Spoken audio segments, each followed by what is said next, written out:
Welcome back to another coaching session with Caldini. Today we are going to be continuing with the final table from last week. It's a third place in the 109 Sunday warm up using the GTOwizard ICM AI tool. Get 10% off GTOwizard with my link in the description and try it for free if you don't have it. Let's get into it. Would you like to have a refresher on this, or do you want to just crack on and just jump into the next one? Let's do a quick refresher, yeah. Because I feel like this was a spot where it sounds like we're just misplaying quite a lot, so I think it's probably valuable to just refresh. Yeah. So we defend pretty standard, right? It's going to be a super polarized 3-betting range. I'd probably use like 9-10 bigs in this spot. Quite a tight value range, couple of bluffs. This is probably not going to fit into it, so flat looks really good. Flop call looks standard. And I think you were concerned about the cutoff range. Obviously, cutoff's gonna cover ASX a bunch, but when we call on this flop, even against one big blind, our range tightens up so much, and so much of it becomes ASX and King X that we end up just leading a bunch, don't we? So we've still got this one. Even as the covered stack, we do get a lead. Let's just make sure it's the right one. Yeah. Pretty good to me. So let's go to the flop actually. We check range, pretty standard. Cut off bets range, we foster one big blind just to see the defending range. We're going to see a high fold frequency, even against one big blind on an SI paired board. It's rainbow. Right. So So basically, once if you once we don't get to have the turn here, the only bluffs we have are the pairs, really. yeah, so the worst hands in the range are queen highs. Basically, there's a little bit of jack high, but for the most part, it's queen high and under pairs, which we do have all of them to be fair, but it's only 6 combos each. Whereas you compare it to the cutoff range, they're still going to have all the pairs and all the A6 and all the King X. But this entire block of our folding range, a lot of these hands are still going to be in the imposition range because he's betting everything on the flop. So if we go back to his flop range, all the suited queens, all the suited jacks, tens, 9-8 suited connectors, we don't have those. We don't have those. But the nut ratio is still quite high for the imposition player on the 10, which is why we don't want to use big sizings when we bet. So if we go to the turn strategy for us, again, we're covered. We're on the FT. We're leading 70%. That's yeah, that's brand new information. Well, last week it was brand new information. Yeah. And I think it's predictable, right? We talked about why last week. Yeah. If we go to the range breakdown, it's a little bit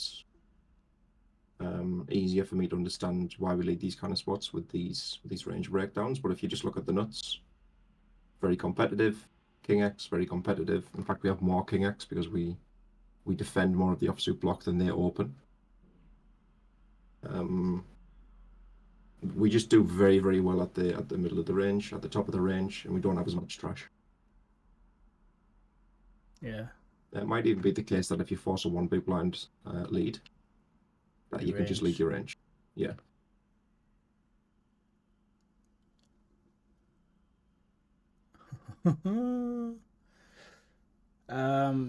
So which would you say? I mean, I would prefer to use the previous strategy, to be honest. The 25. Yeah. Yeah. I'll do this. I'll do this. I Really. think I'm gonna be able to capture. So here's the thing. So if we look at the EV, super quick for out of position for this spot, and this kind of applies to a lot of different spots, whether you want to use two sizings with a flop C bet or a lead and a check on the turn when you've got a 10 opportunities like this and it's mixing. We look at the EV, so 2.42 for us. It's probably a good idea to take this EV with a pinch of salt, but it's going to be in and around where it should be, just because it's the AI, it's a little bit finicky. So it's 2.4. So practically speaking, it's about the same. But I think I can capture, I mean, I know I can capture 2.4 of the EV when we lead for one big blind with range. Because I don't need to look at my hand and figure out how efficient it is either way. I don't need to figure out which King X and which Ace X want to check. To be honest, it's pretty clean. Like this strategy looks very, very clean with how you would do it. I don't think it's that difficult to implement. But as soon as you split the strategy, I think it's hard to avoid even a little bit of an EV loss Let's compared to just shutting your eyes and pressing one. Because that's what that strategy is, right? You don't look at your hand, you just press one big blind. That's the entire strategy. And all of the EV that's available for the turn, you're going to capture every single bit of it by pressing one big blind. simplifying, yeah.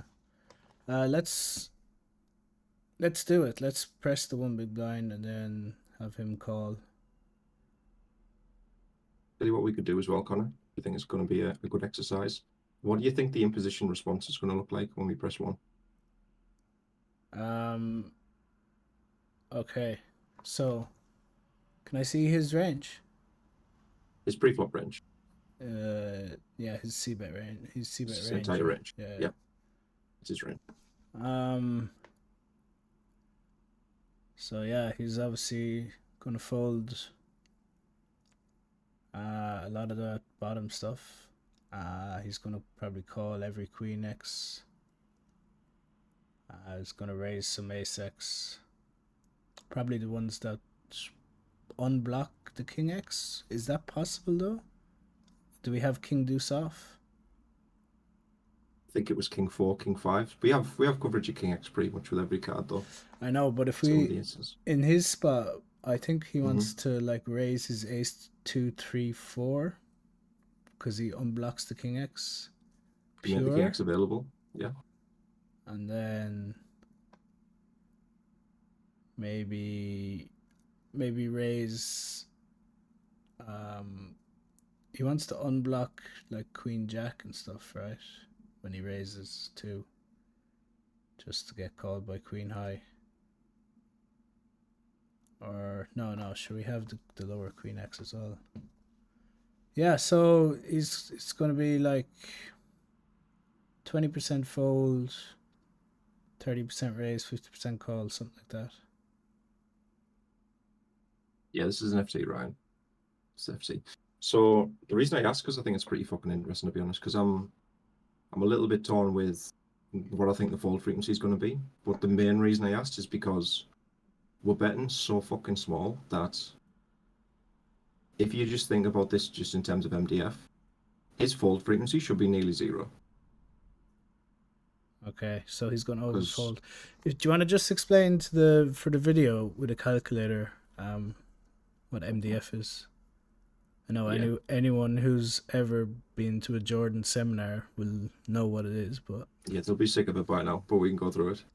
Sure. I think it's important. So the bet size we're choosing. So just keep in mind, by the way, that when it comes to flops, turns, it's a little bit more complicated than I'm going to describe it right now. But a super easy way for you to get the rough full frequency when it comes to MDF is to just take the bet size, just in terms of the pot. So if it's a 50% bet, that's our initial number, and we're going to divide it by that same number plus one, and that's going to give us our fold frequency.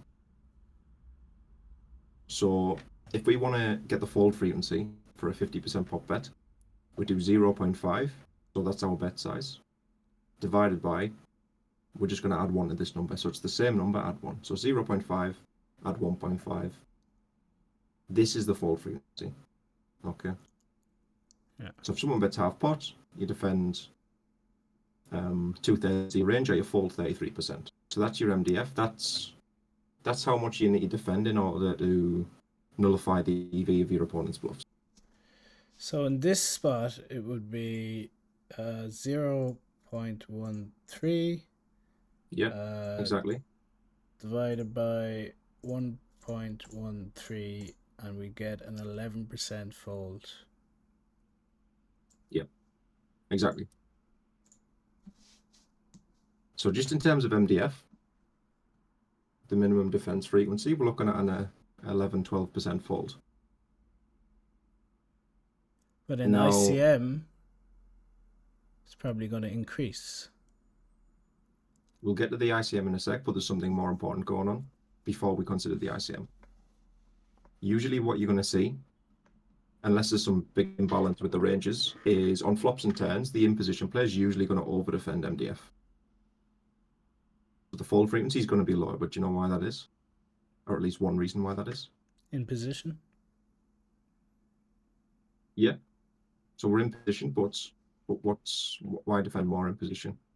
Or why defend, sorry, let me rephrase the question, Connor. Why defend more on the flop and turn than the river?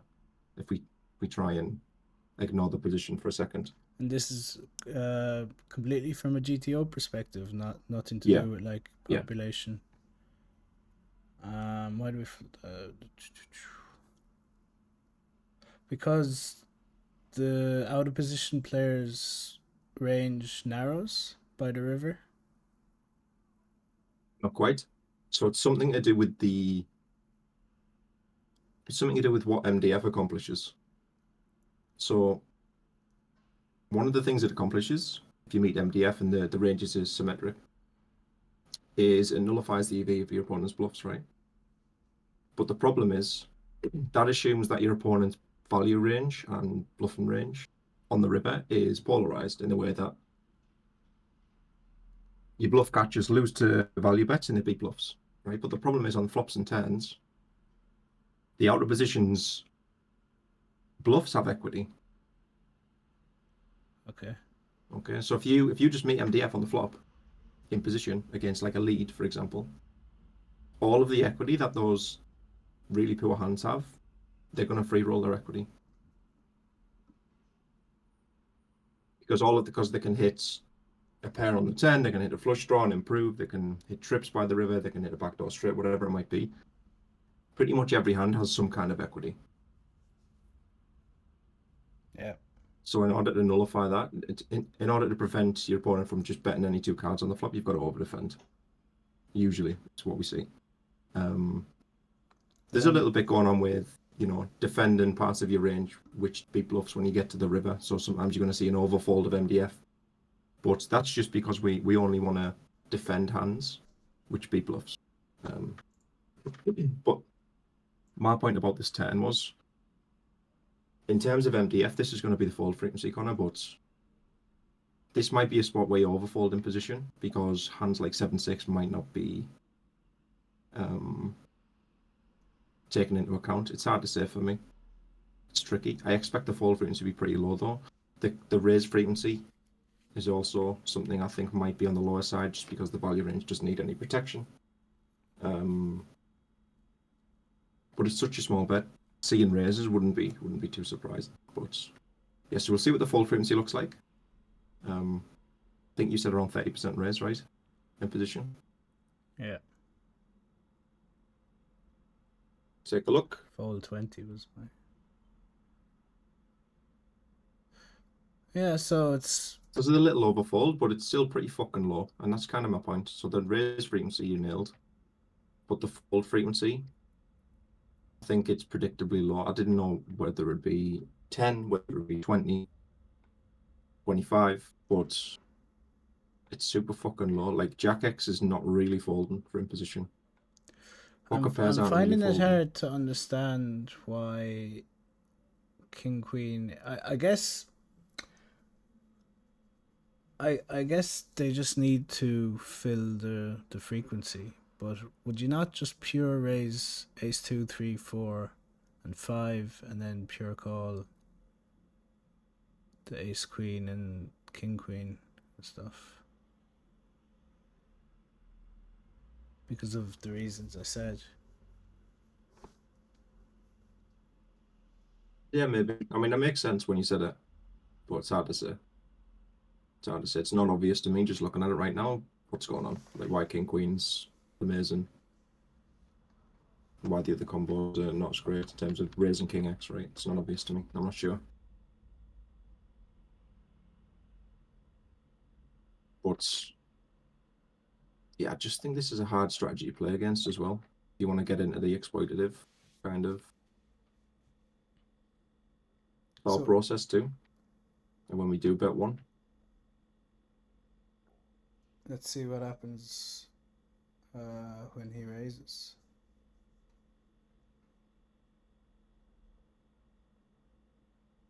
We're not folding anything except our bluffs. I mean, it's a similar problem on the turn. I know it's a raise and it looks intimidating, but it's just another bet that we need to deal with. We have a certain range. In my opinion, it helps a lot when you view the raise as another bet. So you look at the bet size, the pot size, think about what the fold frequency is going to look like. If we want to drop out 30% of our range, what 30% is it? Well, it's going to be under pairs and jack X, because that's the bottom. But you can still see against this raise a lot of queen X sticking around. But yeah, we'll move on unless there's anything else you want to see. Let's move on, yeah, before we lose them. But yeah, footnotes. Just because we're covered doesn't mean we don't get to fight for pots on final table. It doesn't mean we have to just roll over and check everything and fold everything. Yeah. Yeah. What do you think about this one? It's on FT. Mm-hmm. Yeah, I'm just pure folding sixes here. Yeah. What does your strategy look like? Because I'm assuming we're not flattening too much. No. So we're gonna have some shoves with like the vulnerable hands like ace king off and stuff. Gonna have some 3-bet call offs, obviously with the top, or with a polarized range. So top and then some blockers. I think on FT here, I want to use the suited stuff to 3-bet, not all in, like king 5 suited, ace 3 suited, ace 4 suited. Yeah. And then, yeah, shoving some pairs, some vulnerable pairs. Probably start with maybe mixing pocket eights, depending on the open frequency of the villain, and shoving nines, tens, jacks, 3-bet not all in, the higher pairs, ace king suited, ace queen suited, and then shoving the part of the range just below that.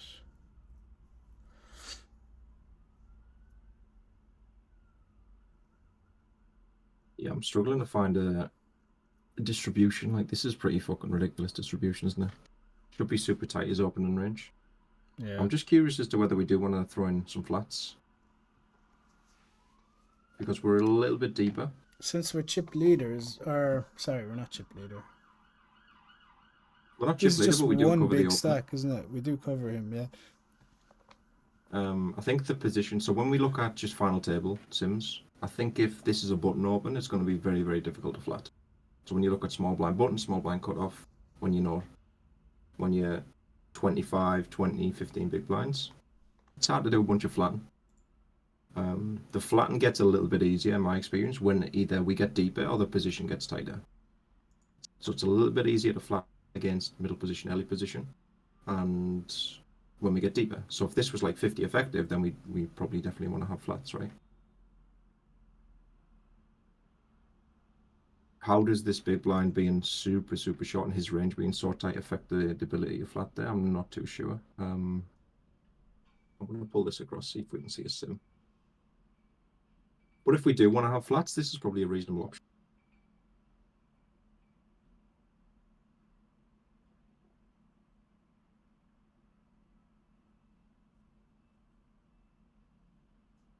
This is obviously not the same. This is 17 big blind open, but the range is super tight there, 15%. I think it's unlikely we're going to be flatting a shit ton in this sim, just because we're so shallow. So the small blind response, it's in there a little bit. For the most part, you just play somewhat similarly to how you described. 3-betting some suited aces, some suited kings, some Not strong folding offsuit sixes. broadways. No. But he is 17 effective in this sim. Yeah, it gets a bit harder, I guess. This one's 22, but no short stacks, so under the gun opens 22. Obviously not the same as our spot, but we're just going to get an idea of what's going on. It's not a. There's a good bit of flat there. But if we look at the same distribution, and we look at a button open, I'm expecting flatten to be difficult, but we'll see. Yeah. So it's completely out against the button. Yeah, it's just because we can defend his shove a lot more often against a button range, and playing out of position against the wide range is a lot tougher. So this one is 18 is opening, so the average stack's much lower now. 18 big blinds open. We've got 24, so we do cover, but we're a little bit shallower. So we're not folding these pairs much. A little bit of flatten coming in, but it's mostly 3-bet, right?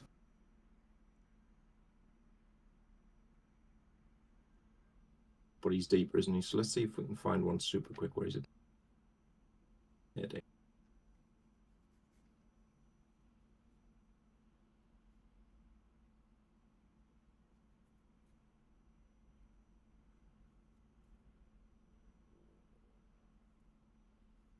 One's pretty good, 25, 27.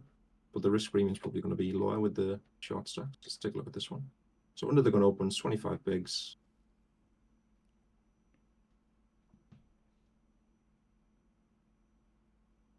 So his risk premium is going to be 12%. I think in game it's going to be higher.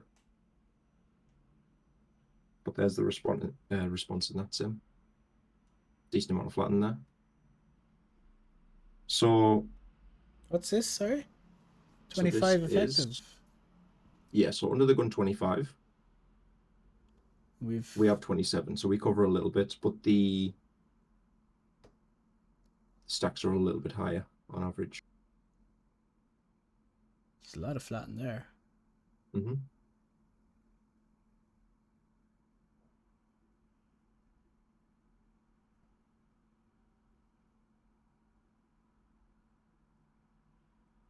Yeah, I think this one's going to be,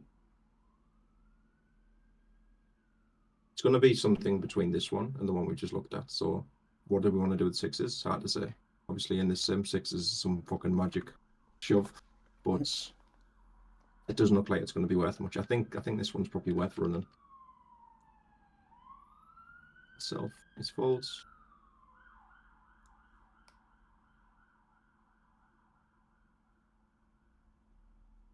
Yeah, I like the bigger open when the big blind's shallow. If he was 10 to 15, I think min raising's still good because you still have plenty of raise folds, right? Yeah. I'd min raise 9 even. Yeah, sounds good.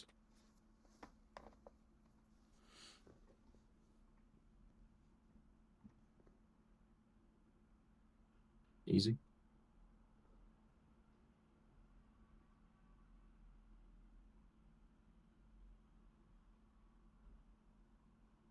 Deuce is a shove there now. I don't know. Under the gun. Is it? 4.6. It's probably fine. I don't think it's going to be worth much. If there was another short stack, like if the button had 4, 5, Yeah. that might come out, but we can take a look. So low jack, 4.5. I don't think it's worth much. Low jack 5. Let's see. I would jam, personally. Be a mistake, but we'll see. Pretty close. Not worth much. Yeah, I would have jammed as well, but it's worth checking.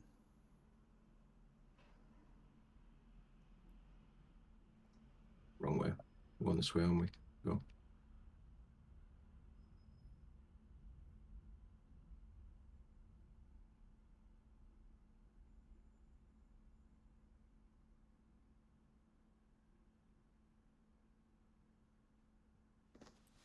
It's interesting. I would have just checked there as the big blind. Yeah. When he has air, He bets one big blind. You shove, you get that extra one big blind. Yeah, and I think he's going to bet one a lot, right? Yeah.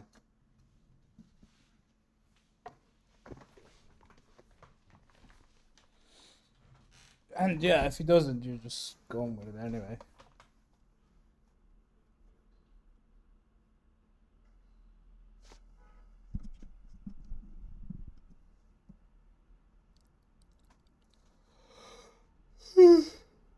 People getting busted all over the place, aren't they? What's going on? Yep. Nice defense. Easy call on the flop. This is interesting now. I'd probably block, I think. Presume I block. Yeah, block's probably the best answer. Check is probably okay too. I think if you have strong 10x, you can go bigger. Queen X, I think you can definitely go bigger, but blocking the fives, it's not that relevant, but usually it's how you want to block for values when you block them where the calls come from, right? But I'm concerned that if we check, we just see a check too often. So I think I'm leaning towards bets and blocking the five. I think a small size makes sense. Yeah, it's good. I think you're going to get called a lot by like ace three, pocket fours, sevens, whatever, which you're probably not going to reopen the action. Some random ace highs, ace eight of clubs, whatever.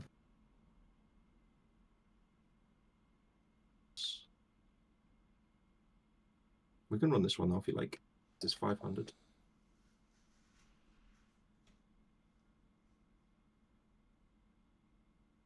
So we are big blind 30 versus the chip leader. It's going to be a pretty common spot. I remember Jordan saying this yesterday with the seminar. These kind of spots are really good to drill because there's so much more three betting and jamming going on a final table against RFI that the post-flop game tree, it's just not as common as a chip EV spot. But these kind of big blind spots against the chip leader who's going to be opening chunks and we're going to be defending a lot, these are still going to pop up a bunch. So I think these are super valuable in terms of which spots do you want to study post-flop on a FT. Big blind defense against chip leader. Pretty fucking good choice. Pretty good way to start.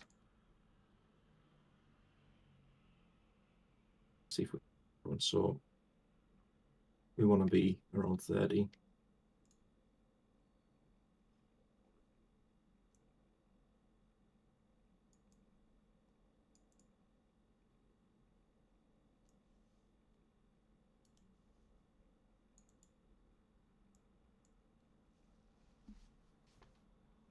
Let's go with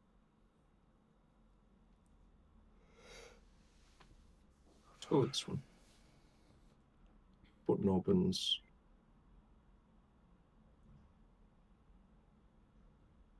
We'll be quick with this one though. I think this one's a little bit standard. What would you do with the queen on the river, by the way? I bet large. What kind of size one would you go for? Yeah, so probably 75%, 83%, something. 75, 83. What about in chips?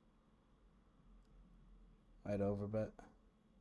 You'd overbet like 11. Well, I would have check raised the flop in chips with a lot of queen X. Yeah. So when we get to the river after check calling the flop, we're quite polar. So go like 1.5 maybe.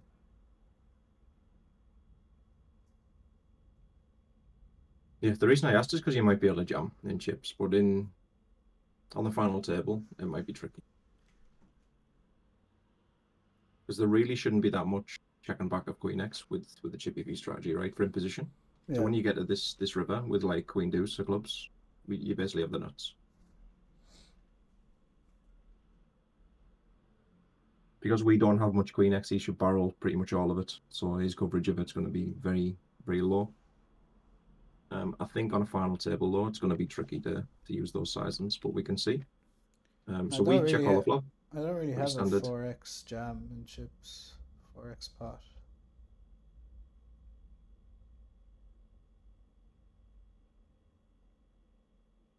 Ten's pretty standard, right?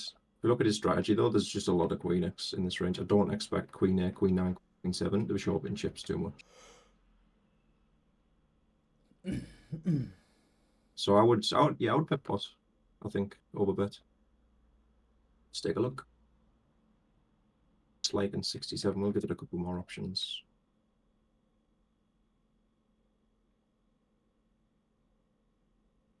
Pot or 150.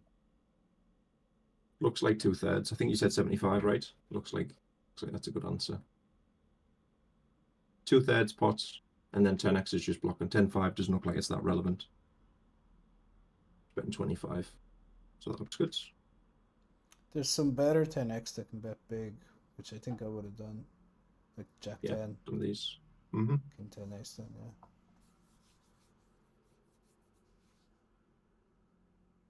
A little bit of ace 10 doing more checking, which I think is pretty predictable.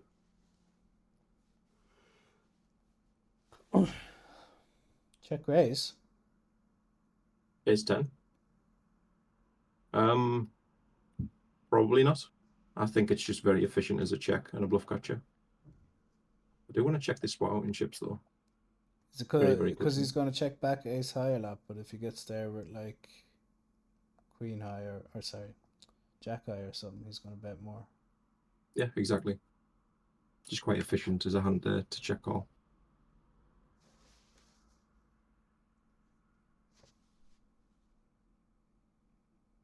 I'm going to be as quick as I can with this one. What do you think? Do you think the jams are going to come in? Or do you think we're just going to overbet? Yeah, I'm going to fly through the hand in chips, so B25.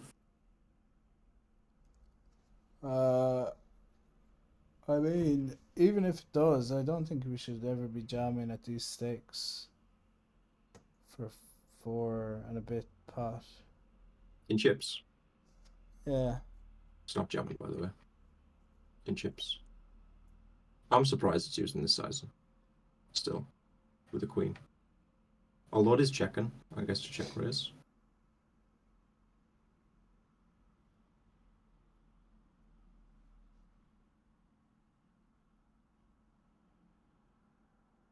So I might have overinvested there.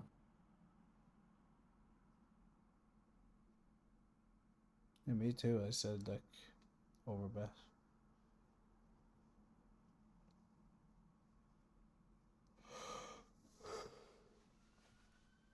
Yeah,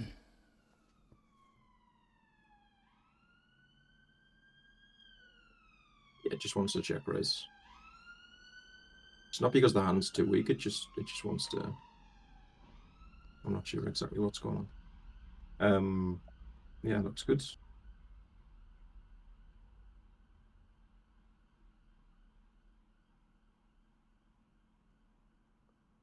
Nice. Would you have some checks on this board?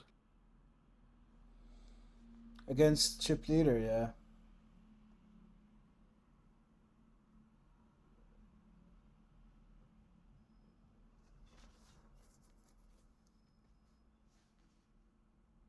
What about the board is leading you a check? Is it just because it's low?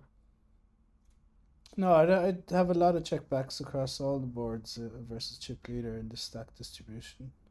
When I'm quite susceptible to being check raised. I don't want to bloat the pot against him in that stack in particular. Yeah. So is there any flops you would bet range on? Maybe a deuce deuce ace.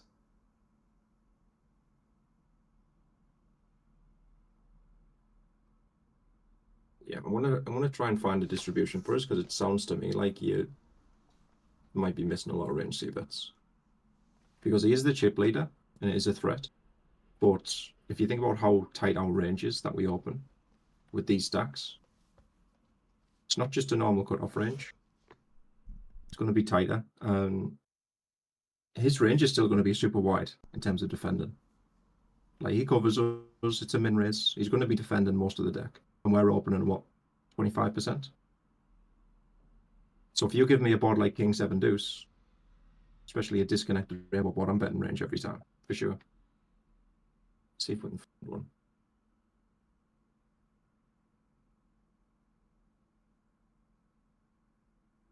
500s.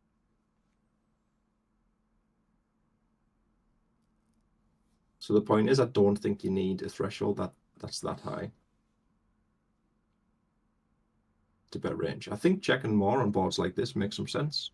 On a board where, you know, he has 5 deuce, especially if the board's like ace 3 deuce and he's got 5-4, 5-4 suits, he's got all the sets, 2 pairs. Let's try this one. Cut off open, big blind defense. Our risk premium here is going to be a little bit lower. You change it, no?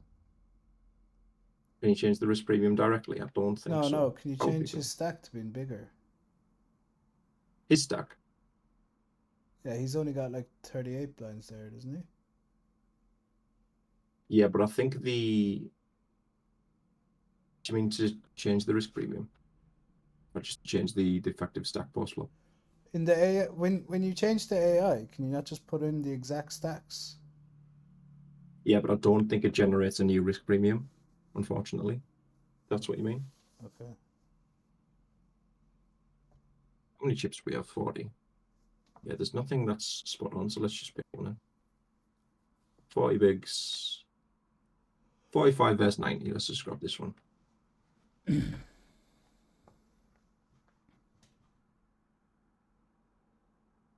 Yes, 4-3. So our risk premium here against the big blind is 13.6. Be significant. He has some leads. I think having checks on this board, which you mentioned, is pretty reasonable. You said ace deuce. You'd bet range. I think all of the heuristics you look at when we talk about how to see bet in position, which boards and which characteristics drive the bet frequency up. So if the board's disconnected, you're going to bet more. If the board's rainbow, you're going to bet more. If it's paired, generally you're going to bet more, depending on the pair. But I said deuce deuce ace. deuce deuce is, yeah, I would definitely have checks on deuce deuce ace. He's probably going to be able to lead a bunch on that board, covering us. That's not that high. It's pretty low. A lot of checks. I think you, like I said, you're looking for disconnected rainbow Broadway. So king 7 deuce, king jack deuce, king 10 deuce, queen jack deuce, those kind of boards, queen jack 3. We won't spend ages on this. I just wanted to fly through a couple because we just, again, we don't, just because there's a final table and we've covered doesn't mean we have to start playing like a nit and start checking every flop and not c-betting. Like all of these boards are going to be range c-bets. Yeah. Okay.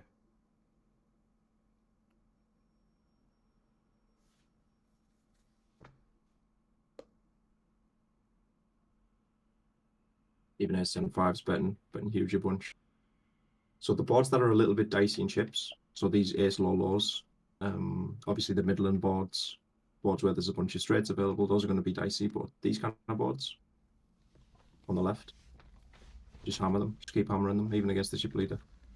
Don't play too passive. Yeah, this looks good. What do you think your value range is going to look like there? For 3-bet not all in, Mm-hmm. I think I would ace queen suited, ace king suited, and then the high pairs, and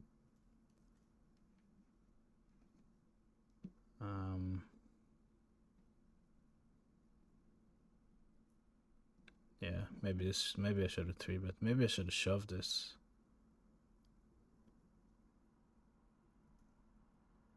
Is that what you'd do if you play this now? Just jam? I don't know. I think 35 and below, I definitely jam.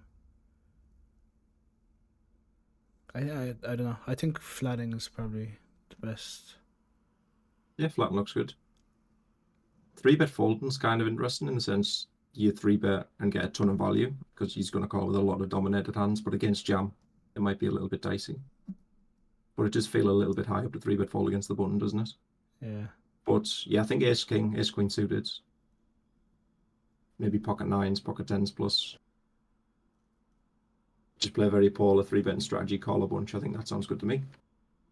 Flop, I think we want to mostly call. I think if we have like ace 3 with the ace of hearts, we can 2-bet. This is mostly going to call though.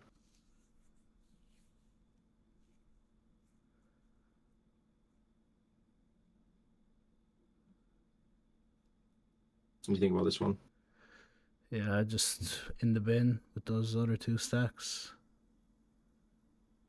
Not necessarily definitely put the hand in the bin. What I meant is I'm in the bin. Mm-hmm. It's hard to navigate this. As far as 3-betting size pre-flop, we want to go big, right? Because we're so polar. We want to go 10, yeah. Yeah, probably make it 9.5 like 10. 9 or 10. 9 sounds good. I wouldn't jam much. I think the risk reward's a little bit too high for shove. I think we're too deep. Yeah. If we find one where it's 60-40, we'll take a look. So button 60. 50-40, not a million miles away. Let's take a look.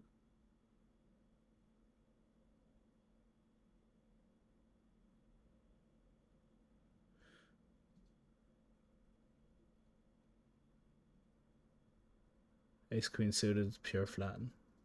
Yeah, it's even tighter. I would have 3-bet a little bit too wide for value there against the button. But he's not opening that wide in the sim. It's only 42%.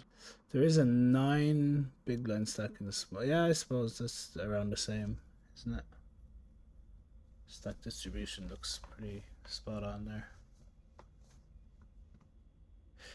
The only difference is with the 9 big blind stack being in the small blind, and the button has to open a little bit tighter, more blocker oriented, or does it matter that the small blind can shove in him? Just fold. I would play a little bit tighter with the small blind being shallow. Yeah, personally.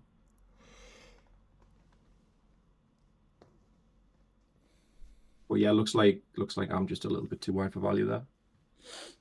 3-bet size was. Did you catch it? I missed.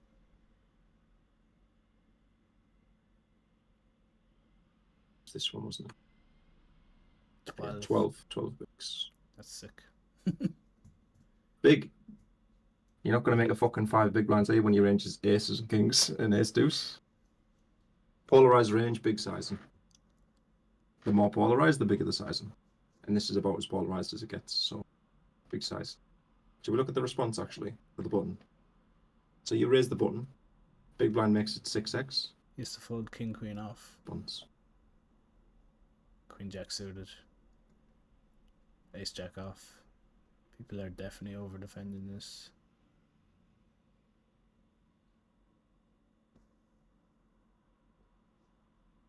It's against the 6x, so basically pull most of the calls out if you want.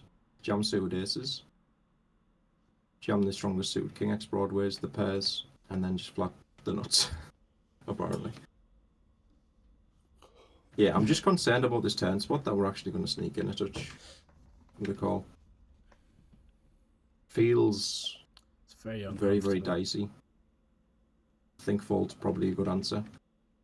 But it is our strongest ace-x. The ace of hearts kind of sucks in the sense he might be bluffing with the ace of hearts.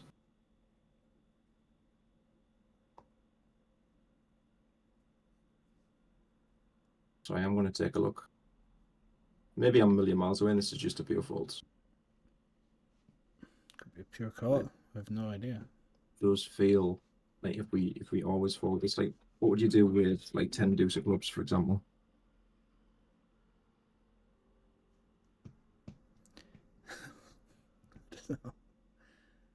That's a tough one as well. Fold pre.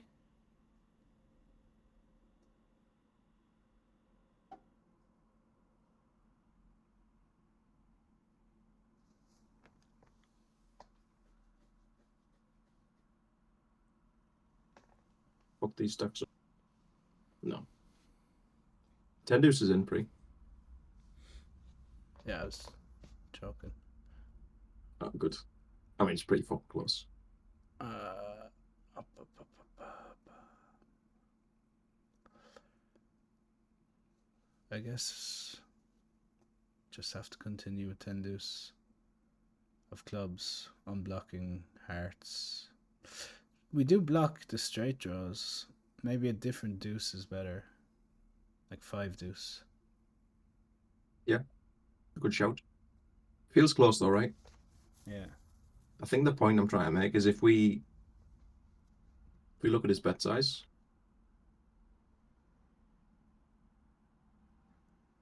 it's around 2/3. If we go 2/3 and get our fold frequency again, so 67% of the pot divided by 1.67, get our fold frequency. Mostly what we're doing is defending on the turn, right? That's mostly what our range is going to do, is going to continue. Now we have flush draws, we have ace queen of hearts, we have ace 7 of hearts, we have ace 10 of hearts. 10-9 is probably going to be pretty close. We have a lot of jack X, we have 8x. Some deuce X is probably going to stick around for sure. But all those kind of under pairs, all those weak pairs we fold, all of those backdoor floats we fold with like king 10 with the heart, all the queen 9s, 9/7s, we strip all of those out. Is it going to be enough to only continue with those and never kind of just peel turn with these kind of hands? It's hard to say. There's a lot of leading on the turn, to be fair. We'll go B67 and we'll take a look. The heart is good. The ace of hearts is good. The queen of hearts is bad. Yeah. Yeah, I guess he just checks back a lot of nut flush draws. So the fold frequency is in and around what we expected to see, right? 10 We said deuce. 40, No it's around good. 40. We do have deuce X of hearts, which helps. All the deuce X is out. A lot of the underpairs are out. 8x is pure in. I would imagine he's value betting some 8x on the turn. Yeah, he's value betting king 8 and ace 8. So the blocker with our rates too valuable. So it's not a bluff catcher. We just call the 8x. 10-9 is kind of indifferent. And we have flush draws, but it's just not enough. And that's kind of how it felt when I was looking at the spot. I mean, if we're folding this corner to defend ace 9, fair enough. If we're folding ace queen to defend ace 10, fair enough. But I can't imagine we're doing so. So we're probably just overfolding.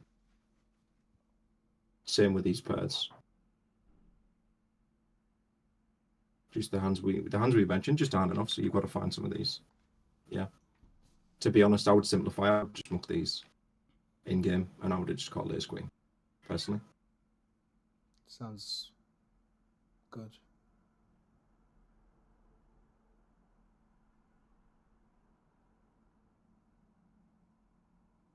Nice folds. What's your opening range there?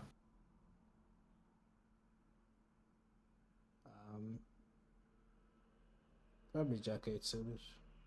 Jack 8? Yep. Sounds good to me. It's like 25% again.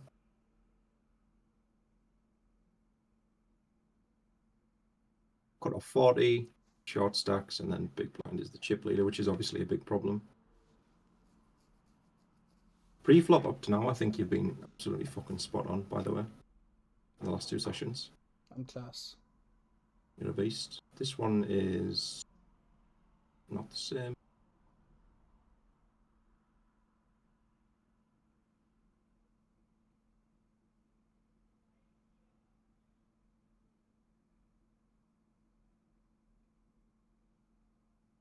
$25, jack 8 suited.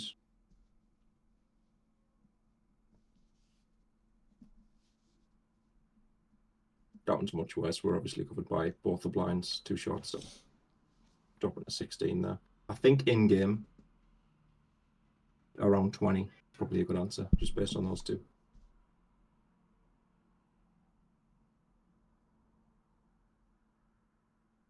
What about this one? Yeah, we just unblock shoves, right? we want to be blocking shoves. Obviously sevens, sixes, and sevens don't block shoves, but then it's probably just getting a bit too strong. Hijack. I think I want to raise fold sixes and sevens and eights, and then raise call nines. Just fold the lower pairs. I mean, you're not opening fours there, right? Yeah, I'd fold fours. Fives feels close to me. Sevens is in, deuces is out. So we're somewhere in that range, right? I think. Did you mention sixes will be your bottom? Ish. Yeah. I think sixes is probably a really good shout. Hijack 30 bigs, couple of shorties.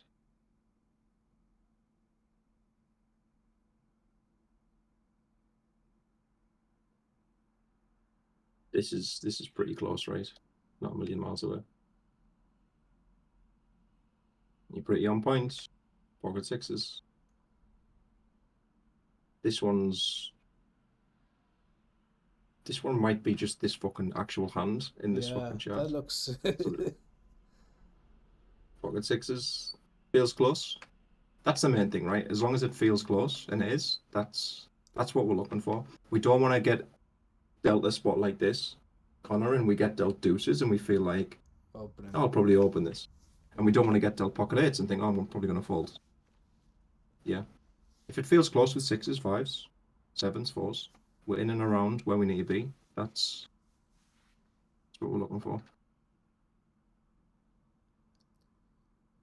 We are Based on what human. we've seen with this, we probably just want to be polar again.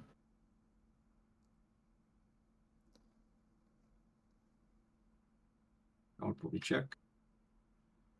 Sucks. I think we're going to pretty much always lose, but I would check. We just have so much to bluff with there. I don't think Queen High is going to make it in. That looks good to me. Just folds. Nice.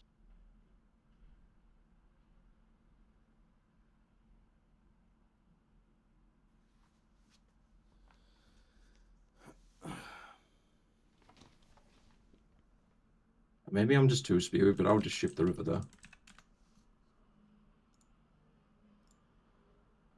It's probably a good answer in theory, but I think I'm just jamming a lot there, to be honest.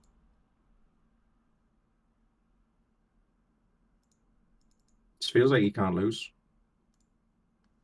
What happened to your limp? Yeah, it's good. That jam's kind of fucking interesting. What do you think about that?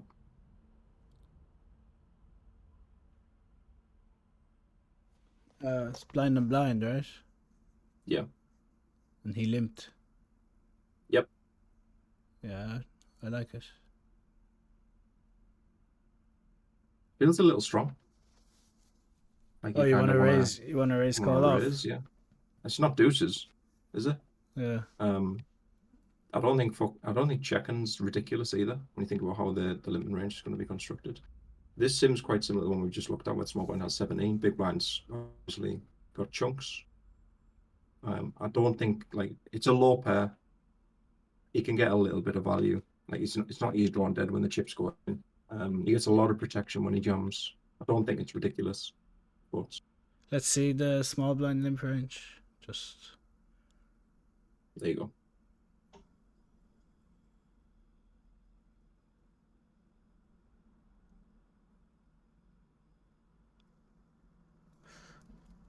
yeah.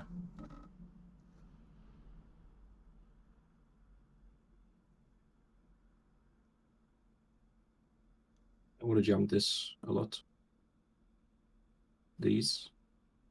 Just check pocket twos. It's kind of crazy.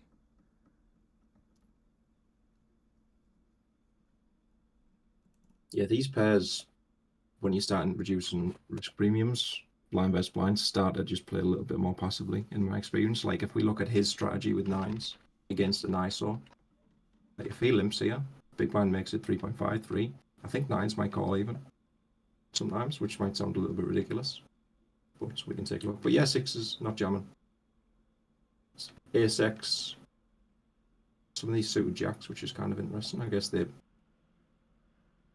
block ace jack suited, which is a bulk of the range, but I don't think your opponent's ranges are going to be that dense ace jack suited versus the other combos that it's going to matter that much.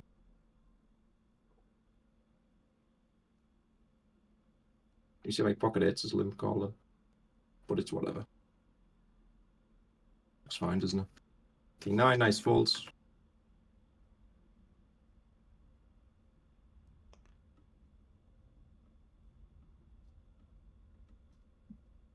This might be dicey pre-flop, by the way. By the way, next week and the week after, Yeah. we're gonna have to do this session on Discord. So it's gonna be either my Discord or Adam's Discord. Make sure you join both. Probably Adam's. So the links to both Discords are knocking about there somewhere. I just won't be able to get to my computer for the next few weeks. Carry on. Yeah, how wide would you open? Basically, would you open this hand if we're covered by this guy too? Like if this guy's 30?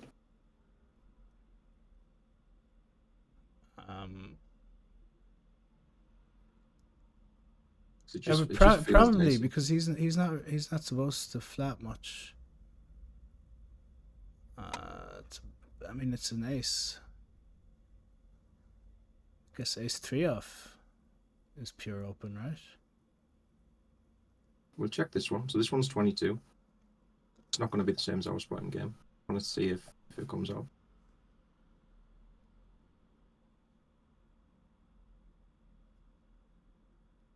It's a ridic tight, but the big blind's got chunks there.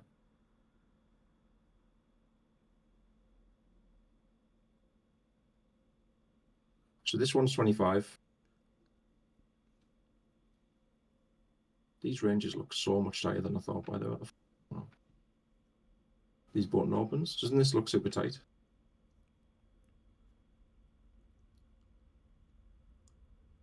Oh my god, my way over opening.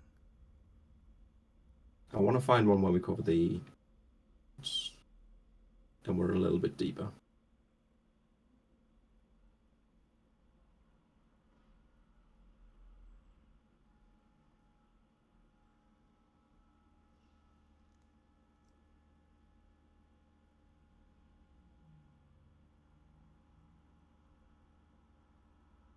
I'm assuming you'd open in this distribution, like if it was 30, 10, 40. Yeah.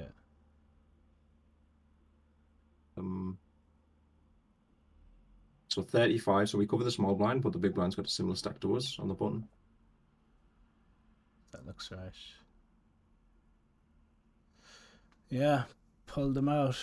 I guess they just play badly versus a stack that covers us in the big blind. If we cover both, we're opening, right? We cover both here, 35 effective. It's still worth 0. Okay.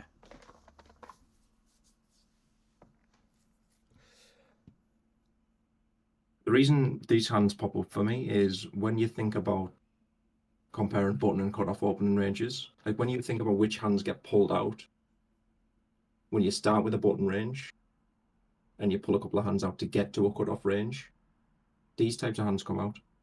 So when you look at a cutoff open, I know the blockers are quite good, so it's not quite the same as a hand like 9-6 suited, but you know, it's suited sixes, it's offsuit nines, and then it's ace 5, ace 4 offsuit.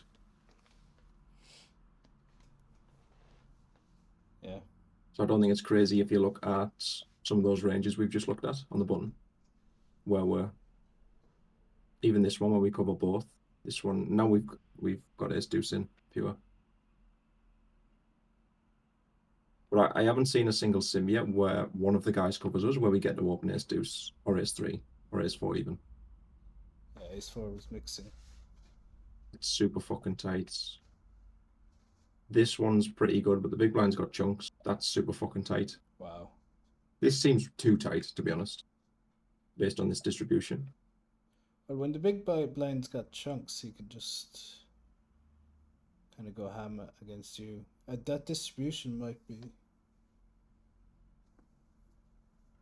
Yeah, This one's pretty close enough. where there's two short stacks It's too around the short. same, shorter than you. Yeah, so we just need to be careful with these low offsuit aces, even on the button. It did feel kind of dicey. Same thing. Like, it's not obvious to me that this is worth more than this. Yeah. It's just, I think in game, uh, like the big blind is a much better player, a much more competent player than the previous big blind. Yeah, that would be a good reason to open up if someone's playing too tight. In this distribution, so the big blind's got chunks again, it's not going to be too accurate. See if we can find one that's a little bit shallower.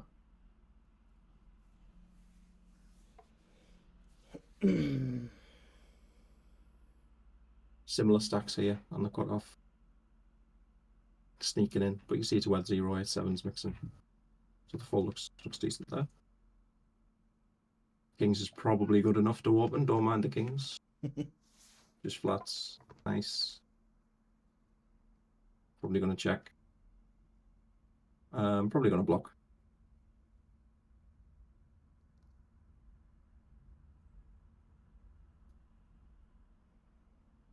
Yeah, nice.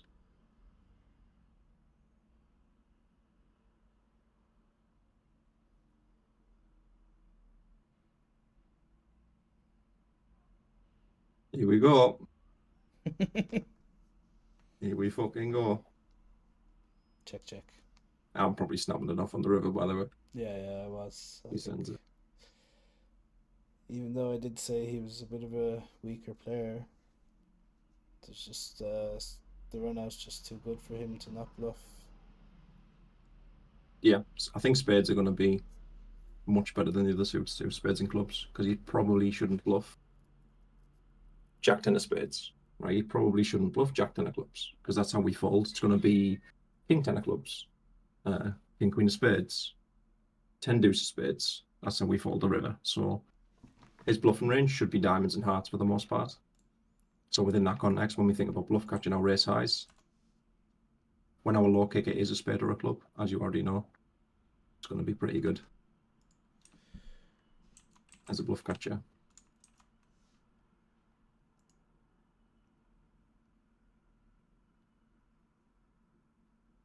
Yeah, probably just going to jam.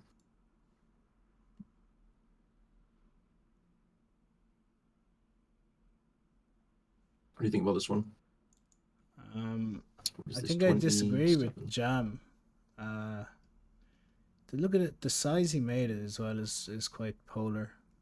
I know Escapismo is a very good player. I think his size is very polar. It's like he's going to have the bluffs, which are going to be high and low cards, which we destroy post flop.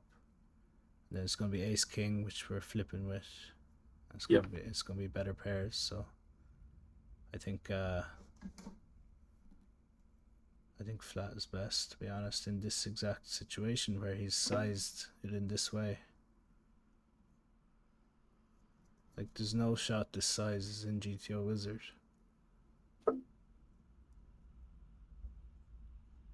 What do you think his range should probably do in the cutoff there? 3-bet 5 or 4. Yeah, not in terms of the size, and just in terms of the overall strategy. Like, do you think he should flat a bunch? Do you think he should 3-bet a bunch? Do you think he should mix? I don't think he should flat much. Yeah, I agree. So I'm concerned that when we flat a hand like this, he just has 10s and 9s, a decent amount. But it's not just about him having 10s. I don't think 9s is some slam dunk, let's 3-bet call and get it in. But the point is, I don't think he should flat much. So I think most of the range is going to 3-bet. And then a lot of the pairs that 3-bet are going to continue. Obviously, he's going to have aces, kings, and queens for value. But when we do beat some of his value bets, with like 10s, for example, because I do think he should probably 3-bet call 10s there, personally. I'm not sure what you would do with 10s with 26 against a hijack, especially if someone's fairly active, you're quite active. it's just going to get hard to flat these combos. But it's not just about being ahead of value 3-bets. It's how much getting this 10 big blinds onto our stack pre-flop is worth. If he just folds his ace-8 suited, ace-9 suited. Like, picking up these 10 bigs is worth a chunk. That's a lot of money if he folds. So I wouldn't underestimate being able to jam this kind of hand, knowing that, you know, you've got plenty of equity if called. And knowing that if he does fold, you pick up a bunch of big blinds. I So think I I would have think this jammed. is quite a strong read though. This even good players when they size like this. When they make it 6. Yeah, I mean Has he made it like 5 before? Have you seen him he make it hasn't done small? anything before this. He's just Like playing tight. yeah, I think before seeing a showdown, I wouldn't trust my judgment with that, personally. Even if I was like, maybe he's doing this. To be honest, if you pick a hand that this is most consistent with, it's probably not aces and kings, though, is it? If he's gonna base his sizing on his hand, don't you think you just make it smaller with aces and kings, like 5? yeah. So I think either he's full of shit or he's got ace king, exploitatively. And against that range, I'm ready to party. I think Because it's if we, yeah, yeah, go but ahead. like I think against that range, we're just going to destroy him post flop when the like very easy fold on ace high flops. I know we lose the pot, we lose a lot of blinds, but we just get so much more chips when he c bets like 9 high flop, and then we raise or whatever, and then if we think his range is bluffs and ace king, you know, we just get away from ace and king high flops. Maybe We queen do, high. but we also fail to stack him on boards that don't have an ace or a king on them.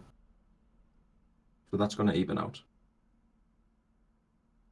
But like I said, my main concern is he's going 3-bet call 10s and we're just crushing him. We're also just giving him flops when he does bluff. Like, if in your opinion, this is never a bluff, then we should just fold, right? If you look at what the range would probably look like, if you were to node lock this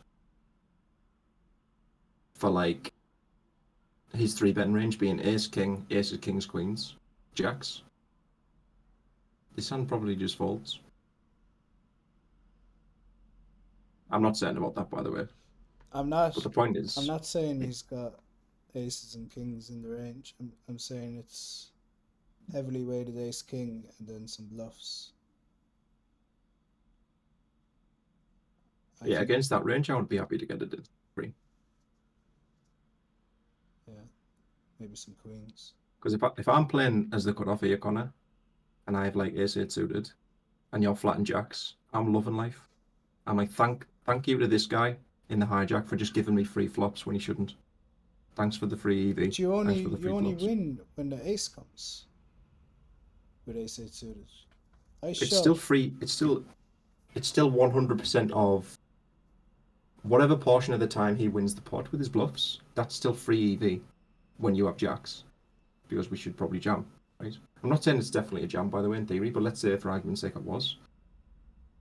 His equity realizations went from 0 with his bluffs to whatever it would be. Yeah. Doesn't matter if it's 5, 10, 50%. Keep in mind he's in position as well, so he's probably going to see some turns and rivers from time to time. If So I he's just going said to. if I say maybe I do think he flats eights, nines, tens, do you prefer to call then? If he puts those hands into his flattened range, Yeah.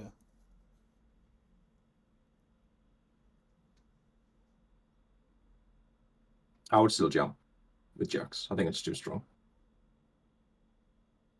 I think kings, queens, jacks, maybe tens are just going to be too valuable in the 4-bet node. Either by getting it in good shape, whether it's ace, king, or 10. Sometimes you're going to get it in against queens and you're going to lose. But I'm not that concerned about that. It's just the way it goes sometimes. I'd be more concerned about picking this pot up pre-flop a bunch of times, half the time. Getting it in as a favourite against ace king. Like, we're going to be pushing 60% equity. I'm just not. I haven't seen enough yet to convince me that Jacks is going to call. But I also think it's dangerous to assume that if you node lock this spot so that his range looks how you think it looks, that Jacks is going to call. I think that's also an assumption.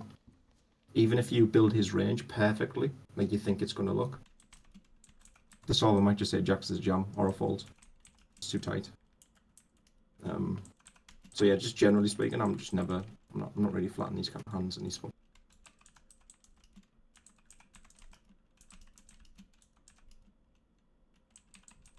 Sometimes we run into kings. It happens.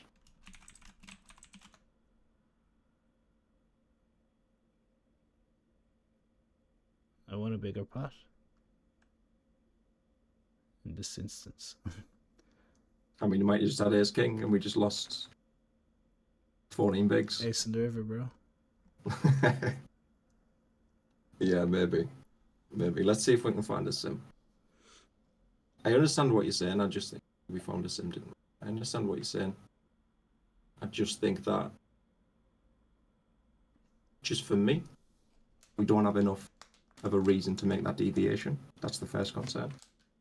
And the second concern is I think we're assuming that to call is the correct adjustment, but I'm not convinced that's the case. So I think you're looking for two big leaps there in order to get to this decision. But we might look at this hijack strategy, Connor, and it's like call, and I just look like an idiot. It's possible, you know. It can happen.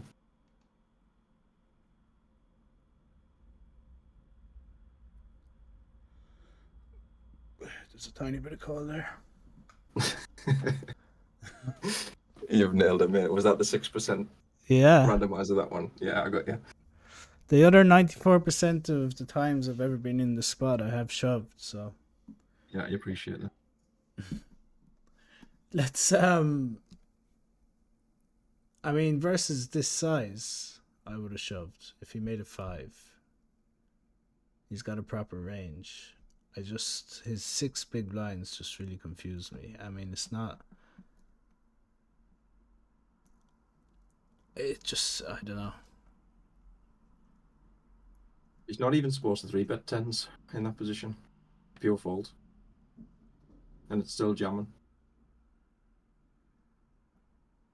I know, I'm not making that big of adjustment. I'm not letting someone dictate how I'm going to play poker based on a 1 big blind difference in the 3-betting range, unless I've already got good information